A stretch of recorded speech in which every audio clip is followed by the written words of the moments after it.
Salam sehat, kembali lagi pada acara di Sanur yaitu diskusi santai neurologi. Kali ini bersama saya Dr. Niputu Ayu Putri. Acara podcast Perdosi Cabang Denpasar ini rutin dilaksanakan dan kali ini kita rayakan untuk merayakan Purple Day, yaitu Purple Day for Epilepsy Awareness Day yang bertepatan kita rayakan setiap tanggal 26 Maret, yaitu untuk menyebarkan kesadaran kepada masyarakat mengenai epilepsi. Pada podcast kali ini kita telah kedatangan narasumber, yaitu dua narasumber yang sangat cantik dan merupakan guru saya di bidang epilepsi. Yang pertama adalah Dr. Ana Marita Gegel, spesialis saraf konsultan. Dan yang kedua adalah Dr. Ana Agung Ayu Mediari, spesialis saraf konsultan EGERS. Oke, kita sapa langsung narasumber kita pada hari ini. Salam sehat dokter. Halo, apa kabar dok? Dokter Ayu. Iya, silakan dokter, silakan perkenalkan diri. Saya Dokter Ana, saya bertugas di Poliklinik Saraf, Rumah Sakit Umum Pusat Sanglah ya, Denpasar. Saya sudah bekerja cukup lama ya, sudah lama banget. Lama banget nih dok. Nggih dok, jadi merupakan guru saya dari zaman S1 dok nggih. Dan selanjutnya dokter silakan dok. Selamat sore, saya Dr. Ana Agung Ayu Mediari. Saya juga bersama-sama dengan Dr. Ana bertugas di Rumah Sakit Sanglah dan cukup lama juga ya. Siap dok. Jadi kali ini kita sudah berbusana ungu dok nggih. Ya. Oke, Hari Ungu atau Purple Day, termasuk masker kita. Iya. Oke, kali ini kita akan ngobrol mengenai epilepsi yang dimana untuk teman-teman kita di rumah dok. Jadi agar teman-teman kita yang di rumah, keluarga yang memiliki pasien epilepsi atau orang terdekat lebih memahami kondisi pasien yang terdiagnosis dengan epilepsi. Akan ada beberapa pertanyaan yang memang sering diajukan oleh masyarakat. Iya. Oke dokter, kita mulai dok nih.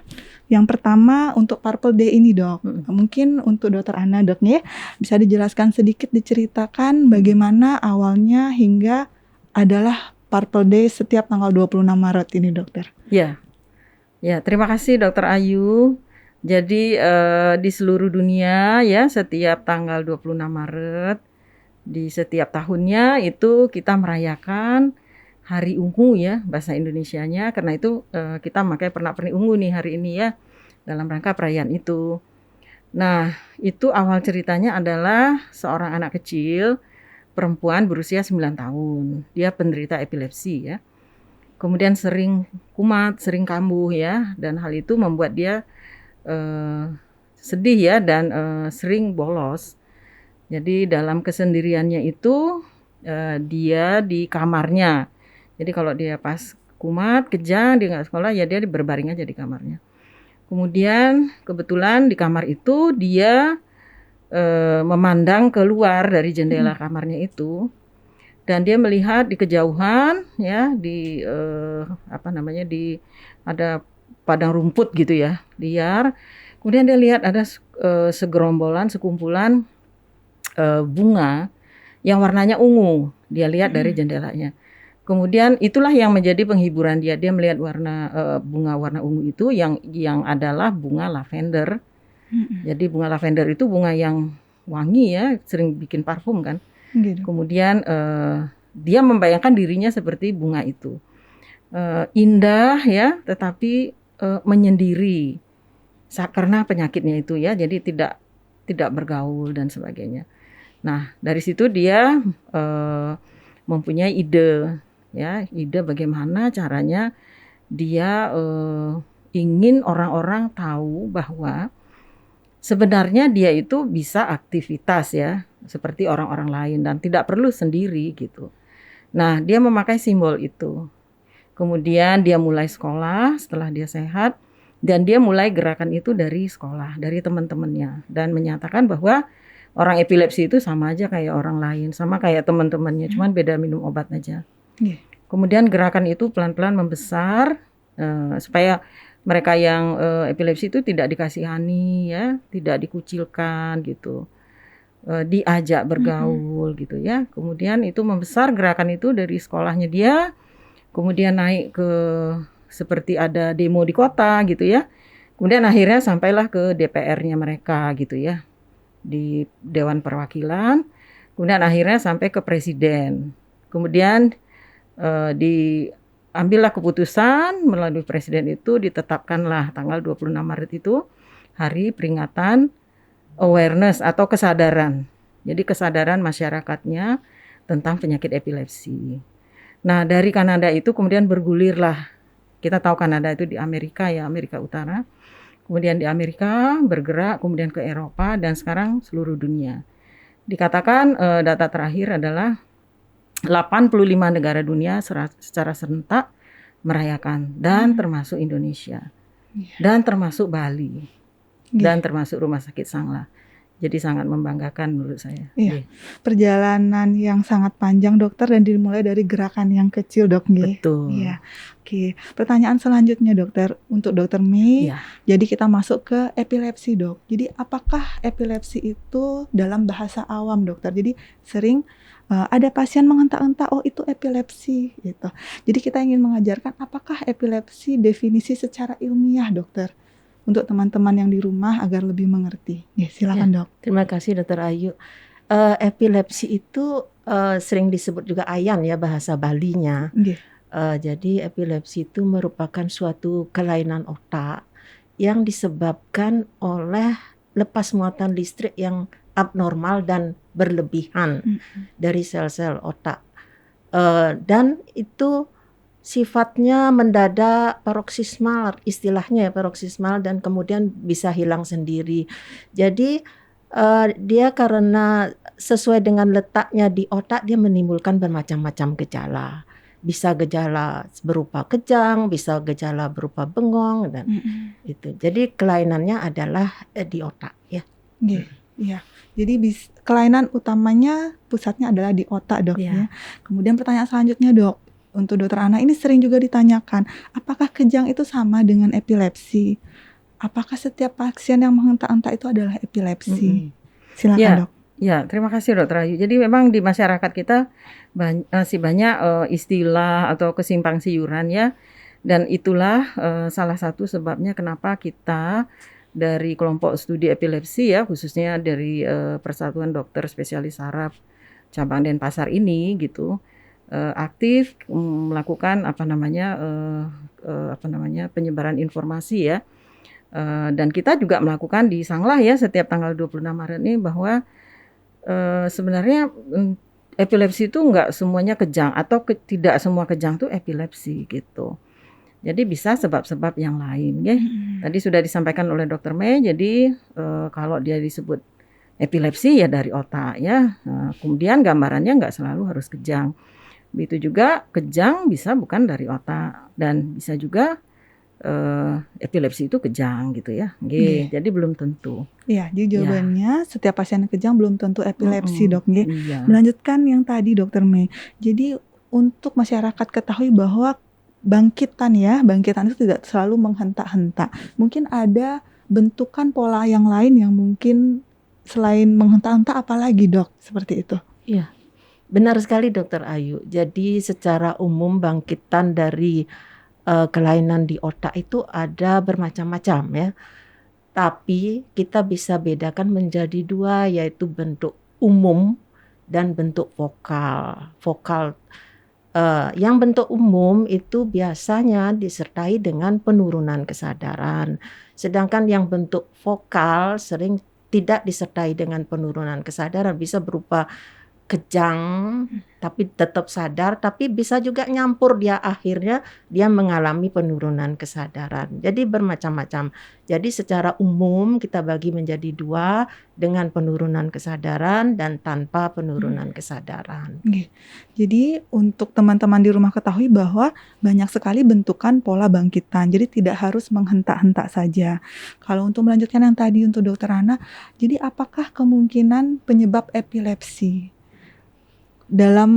untuk masyarakat dalam bahasa awam dok? Jadi penyebabnya kemungkinan apa saja seperti itu? Iya, jadi kalau sudah epilepsi, jadi kita harus mencari tahu ya sebabnya.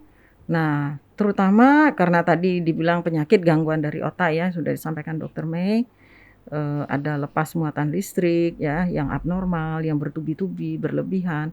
Jadi dari otak itu biasanya kita cari penyebab di otak ya. secara langsung. Jadi itu yang primernya ya. Tetapi ada juga dari sebab yang dari luar otak gitu. Tapi akhirnya bisa mengenai otaknya sehingga timbul lepas muatan listrik yang abnormal jadi epilepsi juga gitu. Jadi ada 2 penyebab ya, dari otak sendiri dan dari luar otaknya.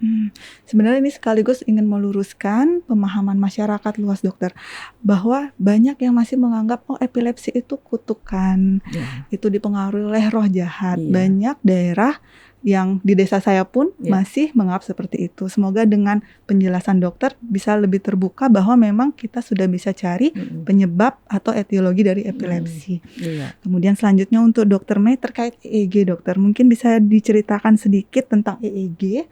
Apakah EEG itu, karena mungkin masyarakat hanya tahu rekam otak gitu. Mungkin bisa dijelaskan sedikit dokter tentang EEG. Ya. Silakan dok. EEG itu merupakan suatu alat ya, alat untuk merekam aktivitas listrik di otak. Jadi karena dia merekam aktivitas listrik di otak, kita ketahui bahwa epilepsi itu kan gangguan pada aktivitas listrik yang berlebihan, sehingga di sini EEG itu bisa menunjang diagnosa daripada epilepsi. Jadi alat EEG itu sendiri berupa bisa awalnya suatu elektroda ya. Elektroda itu kayak suatu piring-piring kecil yang ditempelkan di kepala yang merekam aktivitas listrik ke otak, kemudian dibawa ke mesin EEG.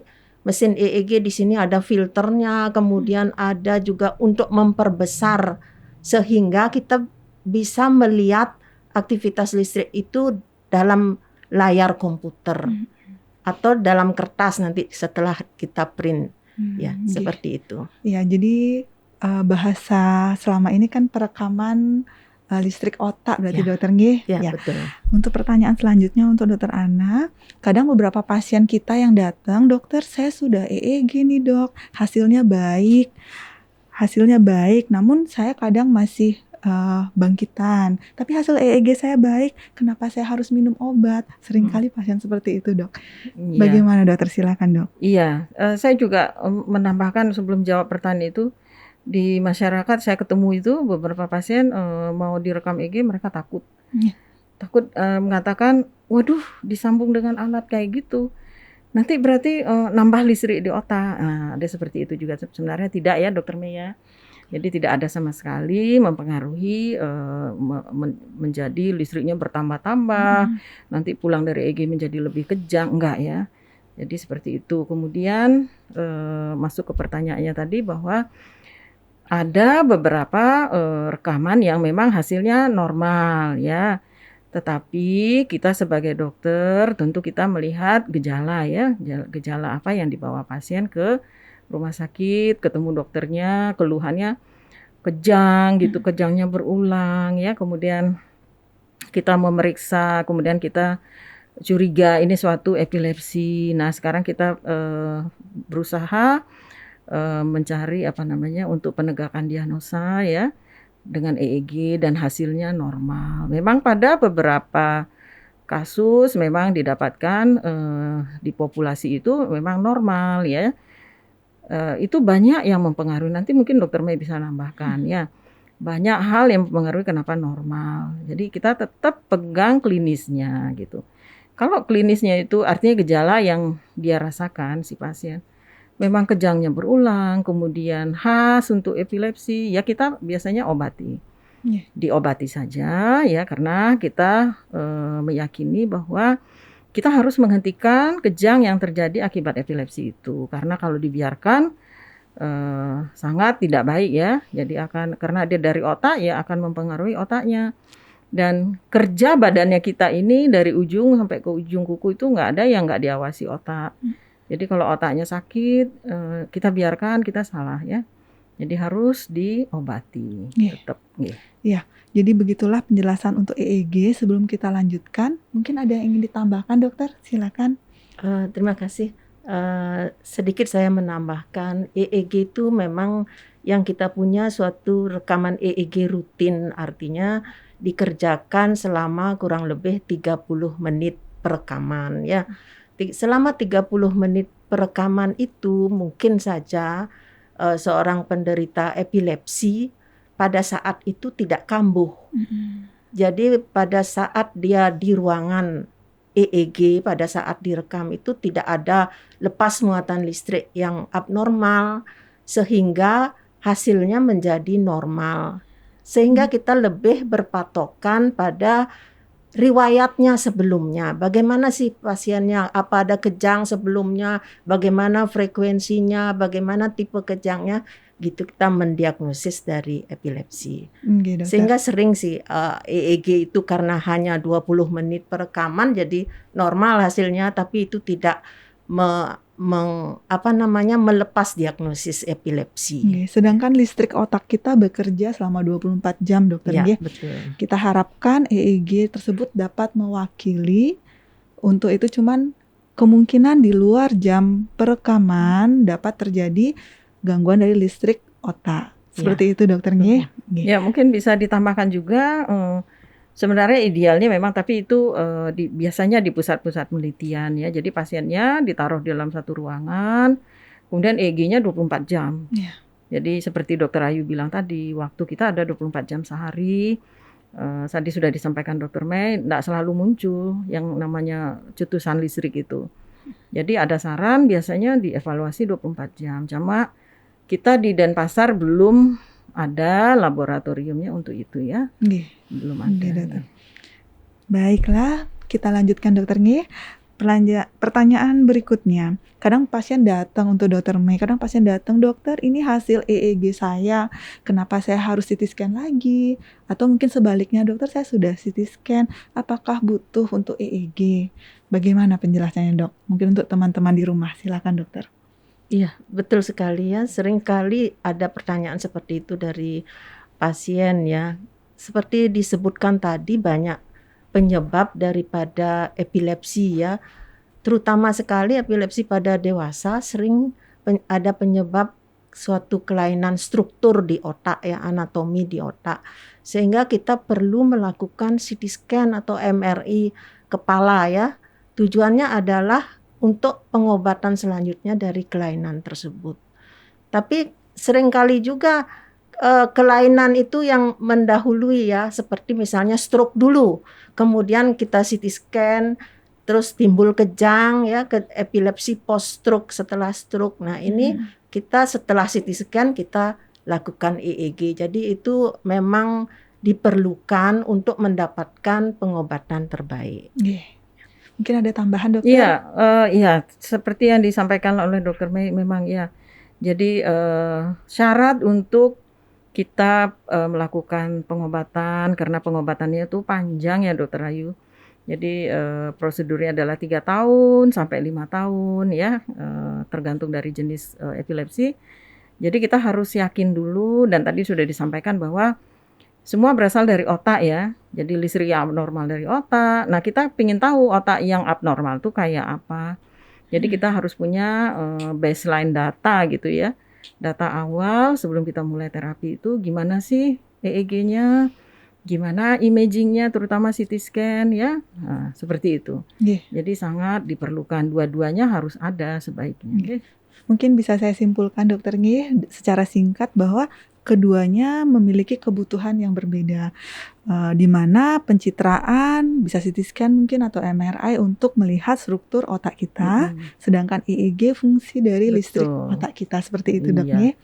Baiklah, saya lanjutkan untuk pertanyaan berikutnya. Pada pasien saat EEG-nya ada gambaran gangguan ataupun normal, biasanya bertanya, dokter kapankah saya harus mengulang EEG lagi? Seperti itu, dok. Bagaimana, dokter? Silakan, dok. Ya, terima kasih ya.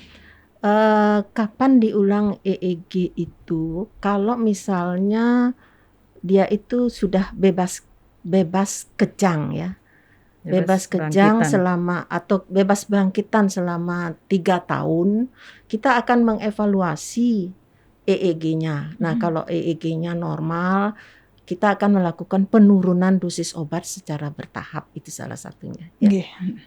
Kemudian untuk mitos dan fakta. Jadi ini khusus untuk teman-teman yang di rumah, keluarga yang ada epilepsi, keluarga atau orang terdekat. Berikut adalah beberapa mitos dan fakta yang masih dipercaya oleh masyarakat luas, dokter. Untuk dokter Ana yang pertama, mitos atau fakta, epilepsi itu menular. Karena beberapa ada yang, oh itu bekas minum pasien epilepsi, hati-hati menular. Bagaimana dokter? Ya, jelas sekali itu mitos yang tidak benar ya. Dan menyesatkan ya, jadi tidak menular sama sekali. Jadi jangan takut. Itu juga kita temukan ya, Dokter Ayu mungkin ada di YouTube, ada di sosmed, seseorang jatuh ke tanah kemudian kejang-kejang, kemudian orang sekitarnya menghindari ya, ada itu ya, khususnya di keramaian karena takut menolong, apalagi sekarang ini ya pandemi gini ya, sebenarnya itu adalah mereka takut ketularan gitu, takut tertular dari air ludahnya katanya ya, kalau dipegang gitu itu menular. Nah itu sebenarnya tidak benar ya, jadi tidak menular, jadi harus dibantu ya kalau ada seperti itu. Jadi epilepsi dapat menular adalah suatu mitos, dok, tidak benar. Selanjutnya dokter Mei, untuk mitos atau fakta yang ada di masyarakat bahwa saat pasien mengalami bangkitan di depan kita harus segera memasukkan benda keras seperti sendok ke dalam bibir atau memberikan pasien itu minum untuk menghentikan kejangnya. Bagaimana dokter? Silakan dok. Ya, itu sebenarnya mitos yang tidak benar ya. Jadi kalau selama bangkitan kita tidak boleh memasukkan benda keras karena itu membahayakan pasien. Seperti misalnya bisa patah, bisa giginya copot gitu ya. Kemudian juga minum itu tidak boleh diberikan pada saat pasien tidak sadar. Jadi bisa masuk ke paru-paru dan itu bisa membahayakan pasien sendiri. Jadi itu adalah mitos dok, yang sampai sekarang kita perhatikan masih ada beberapa masukan sendok dok. Ya, saya kemarin dapat pasien juga begitu. Kebetulan pasiennya anak ya. Jadi kejang dan orang tua mengatakan tangannya, dia perkirakan tangannya itu patah, jari tangannya, karena habis dimasukkan ke mulut anaknya yang kejang. Terus dia berusaha membuka mulutnya, yang dibilang caket ya. Nah itu sebenarnya adalah mekanisme yang sudah disiapkan badan kita. Jadi waktu kejang itu sebenarnya gigi sama gigi itu sudah mengatup. Jadi jangan diapa-apain, jangan dibuka gitu, dibuka paksa, jangan dimasukkan apapun. Yang harus dilakukan adalah pasien dimiringkan aja, nggak usah diurus mulutnya, takut lidah tergigit dan sebagainya, itu tidak akan terjadi karena saat kejang itu si lidah itu biasanya dia mengecil ya. Nah mengecil tinggal kita baringkan ke samping supaya lidah yang mengecil tadi tidak menyumbat ke tenggorokannya, ke jalan nafasnya ya. Jadi miringkan aja, nggak usah diapa-apain mulutnya, itu sudah aman. Jadi itu mitos benar-benar. Tidak benar dok, benar, mitos yang keliru ya. Iya, membahayakan pasien dan penolongnya membahayakan pasien dok, dan membahayakan yang jarinya dimasukkan ke sana ya. Dokter. Kita lanjutkan untuk dokter Ana, mitos atau fakta bahwa pasien epilepsi tidak bisa sekolah dan tidak bisa bekerja seperti orang lain. Bagaimana dok? Silakan dok. Ya itu juga mitos yang keliru ya, yang salah. Saya pribadi punya teman orang Filipina. Nah itu dia penderita epilepsi dari remaja. Itu dokter penyakit dalam. Jadi itu membuktikan bahwa mitos tadi nggak betul ya. Jadi sepanjang dia kejangnya bisa atau bangkitannya dikendalikan dengan obat ya, kontrol teratur ya, cek dokter, pokoknya ada keluhan, bisa sekolah, bisa jadi apapun, bahkan jadi dokter spesialis itu ya. Jadi perkembangannya sama seperti kita, aktivitas sosial juga dok bagaimana di masyarakat dan juga pekerjaannya dokter Kita lanjutkan dok. Untuk dokter Mei, mitos atau fakta bahwa pasien epilepsi harus minum obat seumur hidup dok? Saya kira itu tidak benar ya, karena pasien epilepsi itu bisa terkontrol dengan obat ya. Kalau sudah terkontrol selama 3 tahun bebas dari bangkitan, maka dosis obat akan kita turunkan ya. Kemudian dihentikan kalau tidak ada bangkitan lagi. Apakah ada tambahan dok? Silakan dokter. Pesan saya bahwa seandainya ada keluhan, terjadi kejang apapun itu, cepatlah bawa ke dokter. Jadi kalau cepat ditemukan ya, cepat diobati, biasanya hasilnya baik ya. Jadi kejangnya bisa dikendalikan, terutama kalau semakin muda usianya ya Dokter Ayu. semakin kanak-kanak itu tumbuh kembangnya juga jadi bagus ya. Dan bisa jadi apapun yang dia mau. Berarti untuk teman-teman di rumah, bila ada orang terdekat keluarga yang mengalami bangkitan, jangan khawatir, bisa segera langsung berkonsultasi, kemudian demi mendapatkan penanganan yang tepat, dokter nggih. Dan satu lagi, pemerintah kita telah memberikan insurans atau asuransi tertanggung, bahkan untuk EEG, obatnya pun selama dibutuhkan masih ditanggung, dok nggih. Ini yang terakhir, dokter, bila apa yang harus kita lakukan untuk teman-teman di rumah bila saat di tempat umum atau di rumah ada keluarga yang mengalami bangkitan ataupun gerakan menghentak, kejang, apa yang pertama harus dilakukan? Mungkin dokter Ana dulu, silakan dok. Jadi yang harus dilakukan itu tadi harus dijamin nafasnya tidak berhenti ya, karena dengan adanya kejang-kejang itu biasanya ada kecenderungan untuk terjadinya nafas yang berhenti disebabkan karena yaitu tadi yang saya sampaikan, biasanya posisinya terlentang ya dokter Ayu, jadi sedang berbaring terlentang kemudian kejang, nah si lidah tadi itu akan jatuh ke belakang menyumbat jalan nafas sehingga nafasnya berhenti ya. Jadi yang nomor satu dilakukan adalah posisikan keluarga atau siapapun yang kita temukan sedang kejang, apapun penyebabnya, dimiringkan aja, mau miring kiri kanan boleh. Jadi nggak usah umpamanya dia ketemu jatuh di tanah atau di lantai di rumah gitu ya, jangan buru-buru mau cari tempat tidur harus naik ke tempat tidur, tidak. Di situ saja karena si kejang ini biasanya nggak lama kok ya, dalam hitungan menit akan selesai. Jadi kita jamin nafasnya tetap berjalan dengan lancar ya. Jadi miring posisinya, kemudian awasi leher, jangan sampai kepala nekuk ke bawah, menekuk lehernya ya. Kemudian yang kedua, jangan masukkan apapun ke dalam mulut ya. Kemudian kalau dia ada memakai ikat pinggang, apa segala macam, itu boleh dilonggarkan. Jadi itu aja. Kemudian carilah pertolongan. Kalau sendiri di rumah ya itu dulu diawasi ya. Nah kalau berdua ada teman lain mungkin bisa minta bantuan yang lain. Setelah itu selesai, nanti dicek pasiennya, dipanggil namanya ya, harusnya sadar. Jadi dia dipanggil, dia menjawab. Kalau tidak sadar, hati-hatilah bahwa mungkin dia akan masuk ke dalam serangan yang kedua yang akan bikin berbahaya ya. Jadi emergency dan segeralah bawa ke rumah sakit. Seperti itu.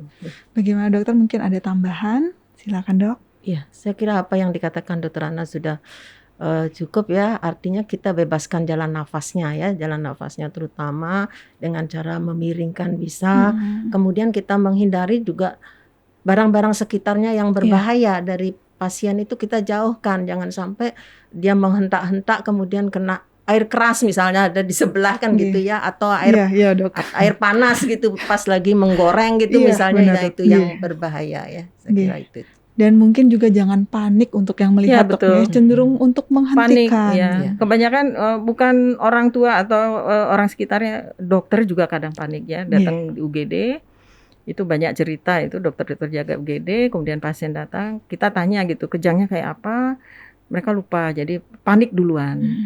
Jadi panik ya, jadi nomor satu harus bisa mengendalikan diri ya, orang-orang di sekitar yang mau nolong dia, jangan panik. Jangan panik dan percayalah kejangnya akan berhenti karena itu sifatnya hanya sementara karena listriknya yang berlebihan tadi mau keluar ya, jadi biarkan aja, sudah keluar sudah habis dia tenang nantinya ya.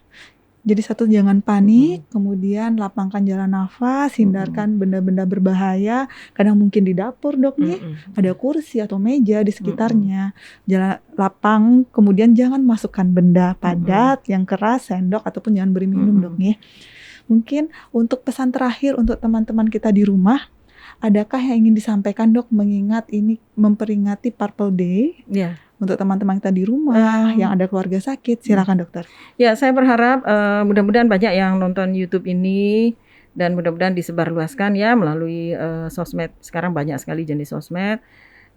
Intinya adalah bahwa mari kita rayakan 26 Maret ini, khususnya di tahun 2022 ini dengan cara sederhana sekali. Pakailah sesuatu yang ungu seperti kami. Jadi Ya. ada masker ungu, kemudian baju ungu, apapun bisa. Pakailah ungu dan share di sosmed mengatakan kita support pasien epilepsi dalam rangka Hari Ungu atau Purple Day. Jadi tolong di tanggal 26 Maret saya harap semua kita memakai pernak-pernik ungu apapun itu sambil ditulis ya, hari ini adalah Hari Ungu, hari peringatan kesadaran terhadap penyakit epilepsi. Gitu aja. Silakan Dokter Mei. Ya.